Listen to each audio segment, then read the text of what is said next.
युवाओं को आत्मनिर्भर बनाने की दिशा में लगातार ठोस कदम उठा रही है। राज्य का मानना है कि प्रदेश का भविष्य युवाओं की क्षमता, कौशल और आत्मविश्वास में निहित है। राज्य शासन का निरंतर प्रयास युवाओं को गुणवत्तापूर्ण उद्योग उन्मुख कौशल प्रशिक्षण के साथ साथ सम्मानजनक रोजगार के अवसर उपलब्ध कराए जाए ताकि वे स्वावलंबी बनकर सामाजिक और आर्थिक विकास में सक्रिय भूमिका निभा सके। सर, मैं ये पूछना चाह रही हूँ कि ITI से जो बच्चे पास आउट होते हैं उसमें से बहुत से बच्चे BHEL में अप्रेंटिस करते हैं। तो क्या आपने कभी ऐसी कोई कोशिश की कि जो बच्चे ITI से पास हुए हैं और BHEL में अप्रेंटिस कोर्स करते हैं, तो ऐसी कोई बात कभी आपने की BHEL प्रशासन से कि वो ITI से पास आउट बच्चों को जॉब में रखें?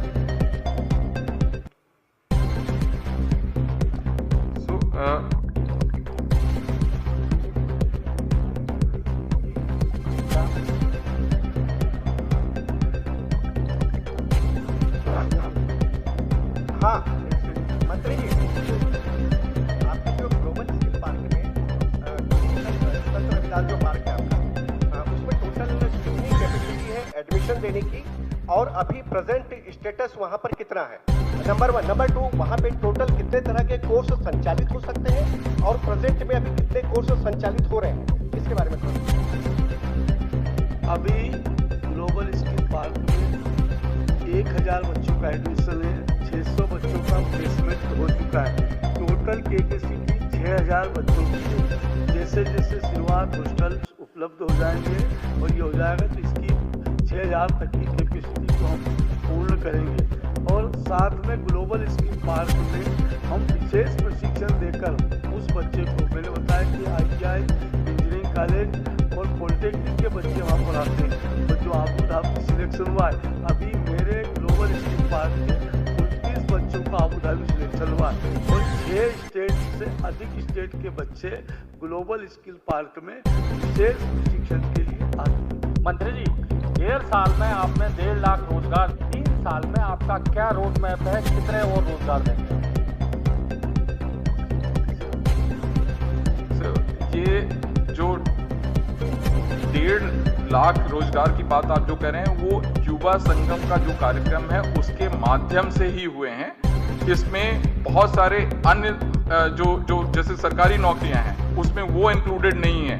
जो लोगों ने जो इंडस्ट्रीज डिपार्टमेंट के अलग से इंडस्ट्रीज डिपार्टमेंट में जो सपोर्ट के रूप में उनको मिलता है और वो स्पेशली टेक्सटाइल में बहुत ज़्यादा लोग होते हैं, वो इंक्लूडेड नहीं है। तो वो केवल युवा नहीं, टोटल जानकारी तो पूरे सरकार की जानकारी आपके सामने लाने में, उसको एकत्रित करने में काफी समय लगेगा और ये सतत अपडेट होने वाली जानकारी है।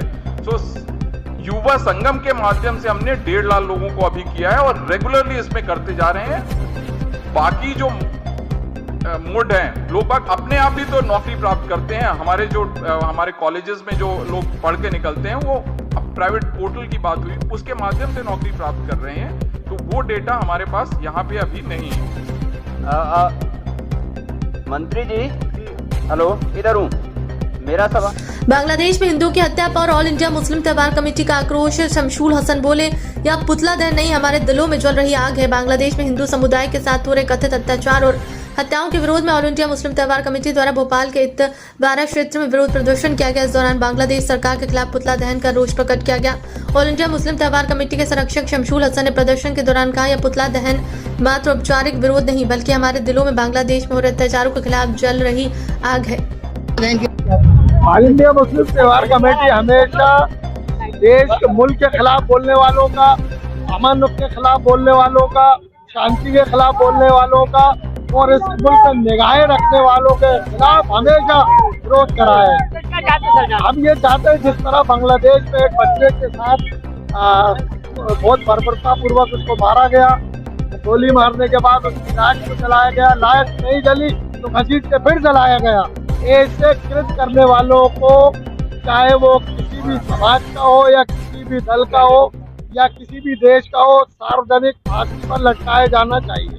दूसरी चीज, जिस तरह से हमारे नबी करीम रसूलुल्लाह ने हमेशा इंसानियत का भाईचारे का, अमन का जो पैगाम दिया है, उस पैगाम को और हम उस पैगाम को, भाईचारे को लेकर चलने वाली कौम है ये। हम उसको नहीं मानते जो अल्लाह के रसूल की बातों को नहीं मानता, अल्लाह के रसूल के बताए हुए रस्तों को नहीं मानता, तो हम ऐसे लोगों को नहीं मानते। वो अल्लाह के रसूल, हमारी अल्लाह के रसूल की उम्मत में रहने वाला, ईमान वाला कभी इतना जालिम नहीं हो सकता। ऐसा वो हम उसको इंसान नहीं मानते। वो चाहे किसी भी दल का हो, किसी समाज का हो, उसको सार्वजनिक फांसी दी जाना नितांत आवश्यक है। और मैं देश के प्रधानमंत्री जी ये कहना चाहता हूँ, हमारे मुल्क से लगे हुए छोटे छोटे जो मुल्क है, देश है, हमेशा से हम लोगों को आंख दिखाते हैं। और वहाँ पर जो अल्पसंख्यक समाज के लोग हैं, उनके लिए बॉर्डर खोली देना चाहिए, जिससे कि वहाँ पर जुल्म, ज्यादती और मौतें हो रही है, उस पर अंकुश लग सके। जिस तरह आपने शेख हसीना को, बांग्लादेश की पूर्व प्रधानमंत्री को आपने अपने मुल्क में जिस तरह शरण दी है, वहाँ के अल्पसंख्यक समाज जो यहाँ आना चाहते हैं, उनको भी एक शरण स्थल बनाकर उनको भी शरण दी जाए। कांग्रेस प्रदेश अध्यक्ष जीतू पटवारी ने भोपाल स्थित अपने सरकारी आवास पर पत्रकार वार्ता कर SIR स्पेशल इन्वेस्टिव रिवीजन समेत कई मुद्दों पर बीजेपी को घेरा। उन्होंने आरोप लगाया कि प्रदेश में बड़े पैमाने पर वोट चोरी की जा रही है। प्रदेश में 41 लाख नाम मतदाता सूची से काटे जा रहे हैं। इसका सीधा मतलब है कि वोट चोरी हुई है। सौरभ शर्मा, एक तो उसके मामले को 1 साल हो गया, आज तक पता नहीं लग पाया है कि वो कितना पैसा किसका था। दूसरा, जब कल परिवहन मंत्री से सवाल पूछा कि सौरभ शर्मा के यहाँ सोने की क्या पैसा विभाग के ऊपर तक पहुँचता है, जवाब में मंत्री जी हंसते हुए कहते हैं कि पैसा ऊपर तक बढ़ता तो इतना मतलब मंत्री जी ने स्वीकार किया कि सौरभ शर्मा का केंद्र में पैसा नहीं गया, तो उन्होंने ED IT सब भेज दी थी, ये उन्होंने स्वीकार कर लिया। मतलब कहाँ गया? बीच में खा गए। कहाँ पे? प्रदेश स्तर पे। मतलब मुख्यमंत्री, मंत्री, CS, PS जो भी होंगे, उस स्तर पे ही उसका बंटवारा हो गया, ऊपर नहीं गया। तो ये परिस्थिति, ये किसने स्वीकार किया?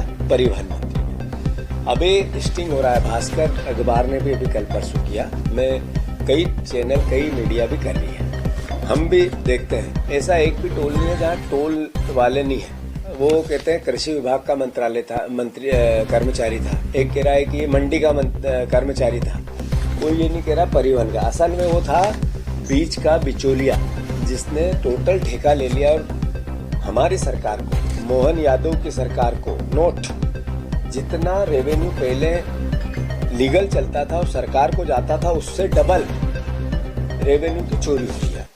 जितना सरकार को जाता था उससे डबल रेवेन्यू की चोरी होने लग गई है। ये झूठ है, ये गुमराह करने वाली बात है कि हम टोल पे पैसे नहीं उगाते हैं। पहले लीगल उगता था, अब अनलीगल वसूली चालू है। तो परिवहन मंत्री जी, सौरभ शर्मा तो एक छोटी सी डांच है, हमारी सरकार आएगी तो आप तक जो पैसा आया उसका भी हिसाब है। फिर से मंत्री जी को मेरा आग्रह है कि अभी चूंकि आपकी सरकार थी, चोर के हाथ में चाबी थी, इसलिए पकड़ में नहीं आई। हमारी जब सरकार आएगी तो आपके पास कितना पैसा गया उसका हिसाब भी देगा। SIR के तहत 41 लाख लोगों के नाम कटने हैं। आज प्रारूप मतदाता सूची का मुख्यमंत्री, अगर यही प्रोसेस रहा तो अभी मध्य प्रदेश में करीब 3000 पंचायतें ठेके पे चली गई। पंचायतें ठेके पे चली गई है। सरपंच चुना जाता है, एक संस्था आती है और वो उसको कहती है कि हम साल में तेरे को 25 लाख रुपए दे देंगे, पूरी पंचायत हम हमारे हिसाब से चलेंगे। ऐसे कई जगह ये बात आप अगर इसकी रिसर्च करोगे तो मिलेगी, वास्तविकता है। तो अगर अब पंचायतें ठेके पे है, ऐसे ही जिला अस्पताल ठेके पे जा रहे हैं। फिर उसके बाद पता चला मंत्रालय ठेके पे चलने लग गए। फिर उसके बाद PPP मॉडल में बसें चलती है और 10 तरह। एक दिन ऐसा नहीं हो जाए कि मुख्यमंत्री मोहन यादव जैसे बन जाए और कहते हैं मेरे को ठेके पे ले लो आप, तो बस PPP मोड पे। ये परिस्थिति नहीं बन जाए। तो कृपा करके इसमें फिर से अपना जो काम है, जनता ने लोकतांत्रिक दिया है, ये ठेका पद्धति को थोड़ा संयमित करो और काम के आधार पर पुण्य करके आप पर प्रोत्साहन में विश्वास रखें। चौहान है, उनके भाई पर FIR दर्ज की गई है। एक सेल्समैन से मारपीट करी, 50 पूरी खाद नहीं थी तो उसको FIR दर्ज उनके भाई की। सवाल तो इसका मतलब ये है कि खाद की कमी तो है, क्योंकि मंत्री का भाई सेल्समैन को मार रहा है। यानी मोहन यादव को इससे ज्यादा प्रमाण तो नहीं चाहिए कि खाद नहीं दे पा रहे हो। एक बात तो ये निकलती है। दूसरी बात, बीजेपी और हिंसा चोली दामन का साथ है, विचार से हिंसा करते हैं लोग। मैंने कल परसों भी एक टीवी पे कहा, अभी इनकी एक महिला कार्यकर्ता गई जबलपुर में, वो भी हाथ पैर चला रही थी, वीडियो देखा, उस पर ट्वीट हुआ है। अभी नागर सिंह जी के भाई ने मारपीट। अभी इनकी जो भाषा होती है, ये जो मुख्यमंत्रियों की मंत्रियों की भाषा भी होती है, वो हिंसक भाषा होती है। बोलने में आप देखा करो, कई बार पकड़ में आती है। तो मैं समझता हूँ कि नागर सिंह चौहान के भाई ने इनका असली चेहरा प्रदेश के सामने लाया है, और ये जो खाद नहीं है, इस झूठ को करारा तमाचा मारा है। तो उन पे कार्रवाई तो होनी चाहिए, क्योंकि हिंसा किसी भी रूप में बर्दाश्त नहीं की जानी चाहिए। और ये भी सही है कि नागर सिंह चौहान के भाई को धन्यवाद, जो उन्होंने मोहन यादव की सरकार का खाद से संबंधित चेहरा बेनकाब किया। हमने चूंकि 41 नाम कटे, इसका 41 लाख नाम कटे, इसका मतलब है राहुल गांधी ने जो कहा वो सच निकला। 30 लाख के आसपास बीजेपी आगे थी और अपनी सरकार बनाई, और 41 नाम गलत आए। यानी 30 लाख वोट वही थे जिनमें वोट की चोरी हुई थी। अब रही बात 41 नाम की, तो हमने कांग्रेस पार्टी का जो दायित्व है, हमने बूथ बूथ पर अपने बीएलए, अपने नेताओं की नियुक्ति की है। और इस पूरी जो आज जो प्रकाशन है, कल से 24 तारीख से हर बूथ पर विधानसभा वार हमारी मॉनिटरिंग सिस्टम लगेगा, और हम एक भी देशभक्त नागरिक का नाम नहीं कटने देंगे। ये SIR भारतीय जनता पार्टी के आने वाली सरकार का ताबूत के रूप में इस्तेमाल होगी। करीब 800 ब्लॉक अध्यक्ष आप घोषित करके बाकी बचे हैं, उस बीच 2 जिलाध्यक्षों ने इस्तीफा भी दिया है। क्या कारण है? कई दिनों से निजी कारणों के चलते वो भी इस्तीफा देना चाहते हैं, क्या लगता है? गाँव गरीब और गाय की बात करने वाली सरकार के मंत्री कह रहे हैं ये जो गौशाला है ये सफेद हाथी है। 1000 थी, अब 600 बची है। दूसरा एक और चीज, कल परिवहन मंत्री ने ये भी कहा भैया कि शिक्षा विभाग अब 2 ऐसे वो बना रहा है संस्थान जहाँ गाय के बारे में पढ़ाया जाएगा, और संस्कृत ऐसे संस्थान कर रहे हैं कि गाय के बारे में पढ़ाया जाएगा। प्लस एक कोई सवाल उठा तो उन्होंने कहा कुत्ते के बारे में कि शिक्षकों को कुत्ते भगाना चाहिए कि नहीं। तो उन्होंने ये कहा कि अगर शिक्षक कुत्ते भगाते तो उसमें कोई दिक्कत नहीं, हर्ष नहीं। तो पुलिस को कैसे देखते? नहीं, प्रहलाद पटेल ने कहा कि गाय की गौशालाएं सफेद हाथी है, हम नहीं चला सकते इसको, स्वीकार किया। यानी हम आपके समय कमलनाथ सरकार में जो गौशाला बनी थी उनके लिए बोल रहे थे वो कि आपके समय में जो गौशाला बनी थी वो शहर से बहुत दूर बना दी, 60 वर्ष दूर बना दी, वो सफेद हाथी साबित हुई। तो फिर आपसे नहीं संभल रही, छोड़ दो मंत्रालय।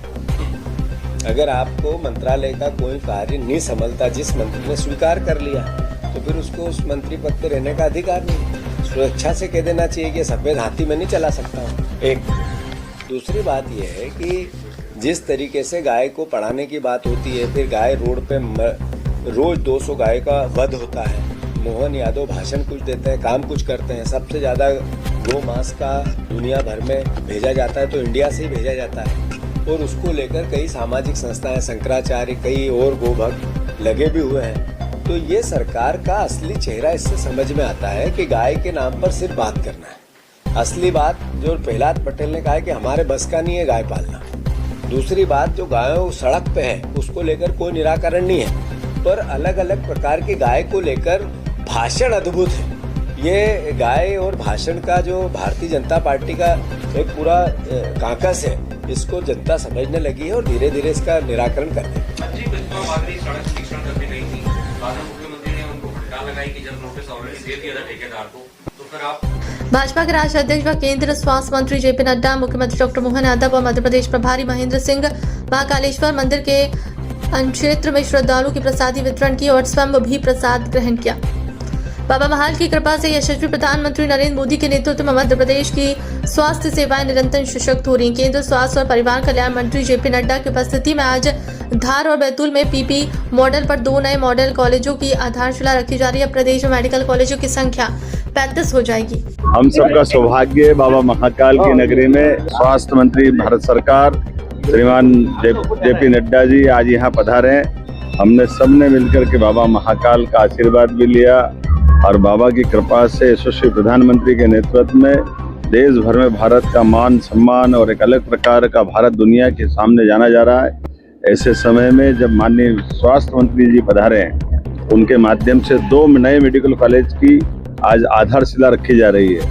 धार और बैतूल पीपीपी मॉडल पर ये 2 नए मेडिकल कॉलेज के माध्यम से अब हमारे यहाँ आज के बाद ये जब बनेंगे तो 35 मेडिकल कॉलेज हो जाएंगे। 33 मेडिकल कॉलेज आज चालू है। एसआईआर के नाम पर लोकतंत्र के खिलवाड़ किया जा रहा है। चुनाव आयोग फोटो युक्त मतदाता सूची सार्वजनिक क्यों नहीं कर रहा है? लाखों नाम काटे जा रहे हैं। वो लोग ना घुसपैठिए हैं ना विदेशी, बल्कि मध्य प्रदेश के वास्तविक नागरिक हैं या किसी पार्टी का नहीं। जनता के मताधिकार का सवाल है। कांग्रेस मजबूती से जनता के अधिकार के साथ खड़ी है। मध्य प्रदेश के अंदर एसआईआर मतदाता पुनरीक्षण की सूची प्रथम ड्राफ्ट कल जारी करने वाला चुनाव आयोग। और इस सूची को लेके मैंने महीने भर पहले एक प्रेस कॉन्फ्रेंस करी थी भोपाल में। उसमें कहा था कि 25 से 50 लाख वोट मध्य प्रदेश के अंदर कटेंगे और वही आंकड़ा लगभग चुनाव आयोग कल शायद देने वाला है कि 25 से 50 लाख के बीच में वही आंकड़ा आएगा जो मैंने 1 महीने पहले कही थी। तो इससे स्पष्ट होता है कि चुनाव आयोग पुनरीक्षण के नाम पे मतदाता सूची के नाम पर किस प्रकार से मतदाताओं में सूची के नाम जोड़े, किस प्रकार से काटे गए, कहानी दी गई। 2003 में जिनका नाम था वही लोग इस सूची के अंदर रहेंगे। कई लोगों ने अपने घर छोड़ दिए, कई किराएदार थे जो इतने सालों के अंदर नए मकानों में शिफ्ट हो गए और कई लोग कागज के प्रमाण नहीं दे पाए। देश के अंदर, हिंदुस्तान के अंदर हर व्यक्ति को हिंदुस्तान में रहने का, भारतीयता का एक तरह से प्रमाण पत्र चुनाव आयोग ने मांगा, जिसमें कि आधार कार्ड बना था। आधार कार्ड से आप सबका आइडेंटिफाई कर सकते थे कि ये व्यक्ति आधार कार्ड है, यहाँ का निवासी है, इस क्षेत्र का निवासी, इस बूथ का निवासी है। लेकिन चुनाव आयोग ने आधार कार्ड को सूची में तो रखा, लेकिन उसको उसके आधार पर पुनरीक्षण नहीं किया। मैं समझता हूं कि क्यों हो रहा है, देश के अंदर लोकतंत्र से किस प्रकार से मजाक किया जा रहा है, ये आप सब जानते हैं। और ये डेटा का जो ड्राफ्ट मतदाता सूची का चुनाव आयोग किसको देगा? क्या चुनाव आयोग के पास इतने साधन है कि वो खुद ही अपने सर्वर पर काम कर ले? मुझे लगता है कि चुनाव आयोग के पास सर्वर भी नहीं है। उस बगैर सर्वर के डेटा किन एजेंसियों के पास जाएगा, किस प्रकार से गड़बड़ी हो सकती है और होगी। ये नाम जोड़ने घटने की बात हो रही है। अब बात आ रही कि घुसपैठिए थे, तो मध्य प्रदेश में कई कहाँ के विदेशी घुसपैठिए आ गए, कहाँ बांग्लादेश के आ गए, पाकिस्तान के आ गए। लेकिन घुसपैठियों के नाम पर हिंदुस्तान के रहने वाले, हजारों साल से रह रहे, मध्य प्रदेश के अंदर कई सालों से रह रहे, उन लोगों के नाम काटे जा रहे हैं। तो ये बड़ी एक किस प्रकार से लोकतंत्र के साथ चुनाव आयोग खिलवाड़ कर रहा आप देख सकते हैं। लेकिन मैं समझता हूं कि हर मोर्चे पर हम लोग, पूरी कांग्रेस पार्टी मजबूती के साथ खड़ी है। लेकिन ये कांग्रेस पार्टी की बात नहीं है, ये जनता के वोटर की बात है, जनता के वोट की बात है, उनके अधिकारों की बात है। मैं समझता हूं कि इस बात को लेकर चुनाव आयोग जो कल ड्राफ्ट आएगा, सूची आएगी, सिर्फ नाम की आएगी, विद फोटो वाली सूची को ये लोग अपलोड नहीं करना चाहते। क्यों नहीं करना चाहते? ताकि वोटर वाली अगर सूची अपलोड होगी तो राजनीतिक पार्टी के पास चली जाएगी, कार्यकर्ताओं के पास चली जाएगी। वो क्रॉस चेक कर पाएंगे कि एक ही व्यक्ति के नाम कितनी जगह जुड़े हैं, कितने नाम नहीं है। लेकिन चुनाव आयोग फोटो वाली सूची देना नहीं चाहता। देना चाहता तो सिर्फ प्रिंट देना चाहता, लेकिन कॉपी, एक ई कॉपी, सॉफ्ट कॉपी नहीं देना चाहता। इसके पीछे कहीं ना कहीं चुनाव आयोग की फिर क्या मंशा है आप समझ सकते हैं। मैं समझता हूं कि इस बात को जनता समझेगी, प्रदेश की जनता समझेगी। एसआईआर के पीछे किस प्रकार से भारतीय जनता पार्टी को लाभ पहुंचाया जा रहा है आप देख रहे। लेकिन हिंदुस्तान के अंदर मैं दोबारा कहता हूं, ये जो 25 से 50 लाख नाम कटेंगे, ये घुसपैठिए नहीं है, बांग्लादेशी नहीं है, पाकिस्तानी नहीं है, इस मध्य प्रदेश के रहने वाले। लेकिन उनको इन कागजी प्रक्रियाओं के अंदर उनके नाम डिलीट हो रहे। ये बड़े दुख की बात है। भोपाल बोर्ड ऑफिस चौराहे के पास बजरंग दल का प्रदर्शन। बांग्लादेश में हिंदुओं के साथ हो रहे अत्याचार के खिलाफ बजरंग दल का प्रदर्शन। बोर्ड ऑफिस चौराहे के पास बड़ी संख्या में एकत्रित हुए कार्यकर्ता बांग्लादेश के खिलाफ कर रहे जमकर नारेबाजी।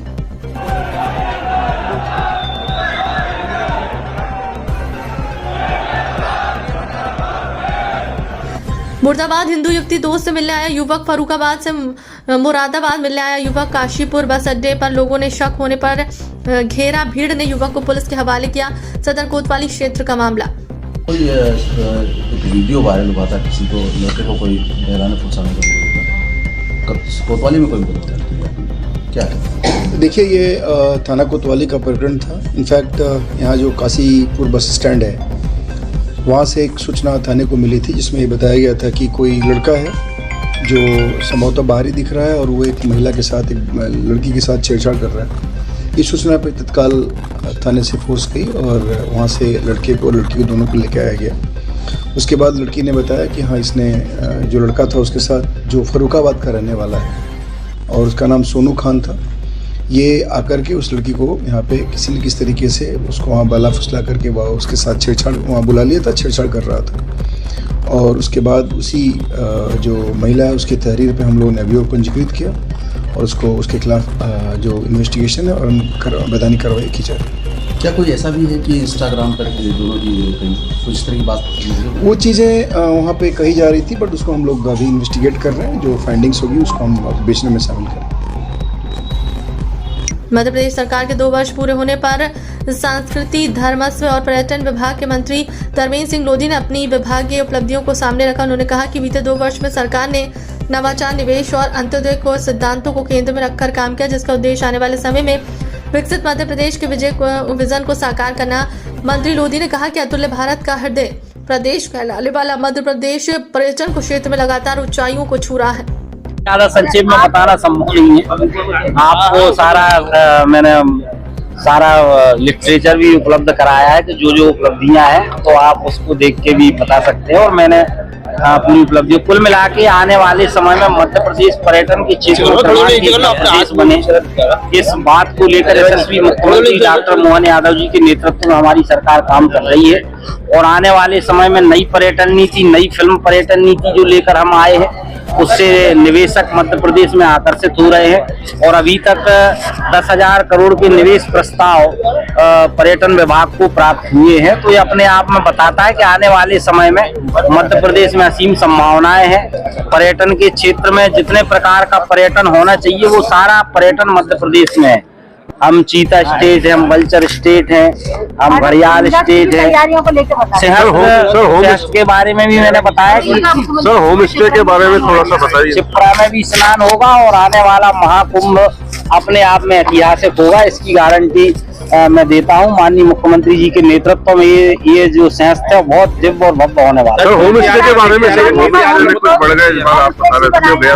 होम स्टे में मैंने बताया कि 450 होम स्टे पर निर्माण कार्य चल रहा है और जिसमें 250 होम स्टे मतलब चालू हो गए और आने वाले समय में 1000 होम स्टे करने का लक्ष्य है। और सिंहस्थ क्षेत्र में जो है 180 होम स्टे अभी हम जब तक सिंहस्थ आएगा 18 ग्रामों में हम बनाने वाले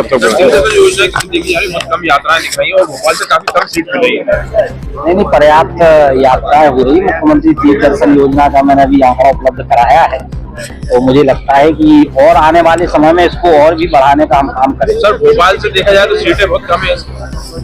मैं दिखवा लूंगा, अगर सीटें कम होंगी तो बढ़ा देंगे।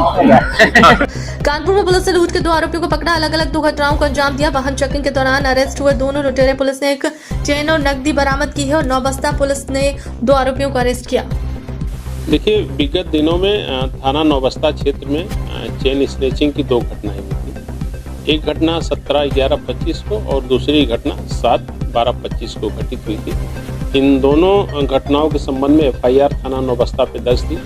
पहले प्रकरण में जब एक महिला अपने घर के बाहर साफ सफाई का कार्य कर रही थी तो इन्होंने किसी का उससे पता पूछा और उसके बाद उसके गले की चेन खींच करके लोग भाग गए थे। इसके अलावा एक पुरुष उदल सिंह, उनसे भी ये इसी पता पूछने के बहाने से उनके पास गए और उनकी चेन वहाँ से खींच लिए थे और लूट करके वहाँ से फरार हो गए थे। ये घटना थाना नौबस्ता के लिए एक चैलेंज थी और इसमें इंस्पेक्टर नौबस्ता और चौकी इंचार्ज नितिन सिंह, देवेंद्र यादव, सुशील कसाना और इनकी सारी टीमों ने, इसके अलावा जो हमारी सर्विलांस की टीम उसने भी इस संयुक्त प्रयास से इस घटना में शामिल फिलहाल 2 अपराधियों को पकड़ा है। इसमें अभी एक अपराधी फरार चल रहा है।